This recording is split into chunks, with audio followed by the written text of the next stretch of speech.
Hi YouTube, Kat here, and welcome to my channel, or if you've been here before, welcome back. I just wanted to talk about how we got my daughter to stay in her toddler bed.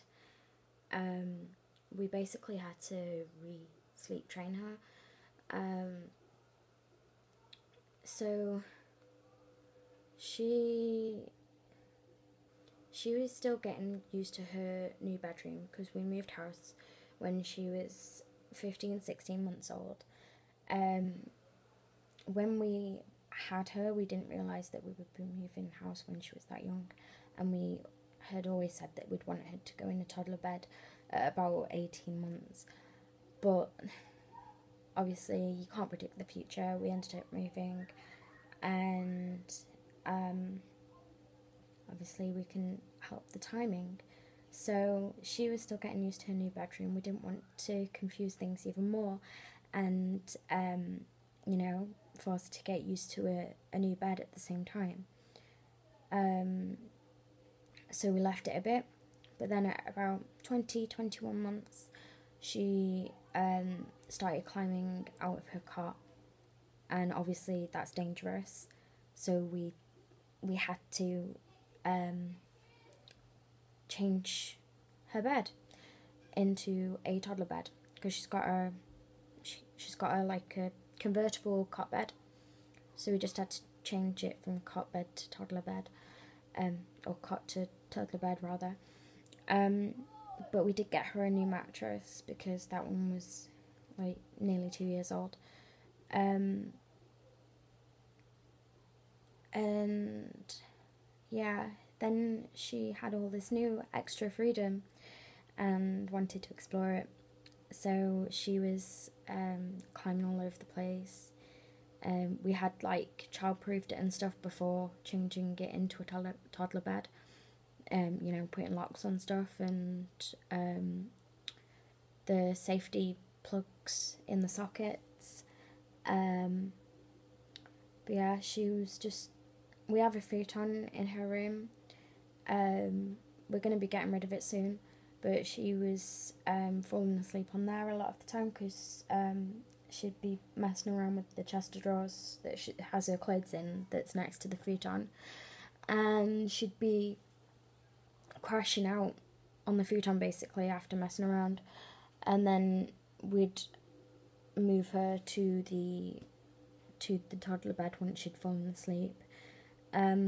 Other nights she'd be messing around with her video monitor with the camera, and like unplugging it, and we had to intervene and take it out of her room and just leave it in the hallway so the microphone was facing her door so we could still hear her, because we didn't want the risk that she'd put the wire around her neck or anything like that. So we also had to move the lamp. I mean, it was like a safety child lamp, but we had to move that out of her room as well because, again, the wire, she was messing around with it. So basically, I recommend that you take everything that could possibly distract your child out of the room. We don't have any toys in there. All of the drawers and doors are child-proofed, so she can't get in. There's a potty in there, and that's it basically, so that she knows that is just for sleep. She is allowed to take her dolly to bed because it's a comfort. We're trying to, because she has her dolly in her bed at night, and we're trying to get her to have it at nap time as well, so that we can sneakily switch it for the dummy, because we do not want her using a dummy anymore. But she still has a dummy for nap times, but not bedtimes. There are some times now where she still has to have a dummy at night, like if she's had a really bad nightmare, which she suffers. She doesn't get them often, but when she has a nightmare, it really scares her. So, it's absolutely heartbreaking. She will scream. She won't open her eyes. Like they're trying to get her to open her eyes so she can see that it's not really happening, that it's not real. she won't open them because she's too scared to see anything. But now, that was like 4 months ago because she's 2 now. We don't have to leave the monitor in the hallway anymore. She falls asleep with it in her room. She falls asleep within 10 minutes of getting into bed. She will take herself to bed and fall asleep in 10 minutes without touching anything. All she does is try and swallow. She will just try and swaddle her baby a bit, and that's it. So it's gone quite well, really. Yeah, just make it bare minimum, and eventually they'll just be too bored to stay awake.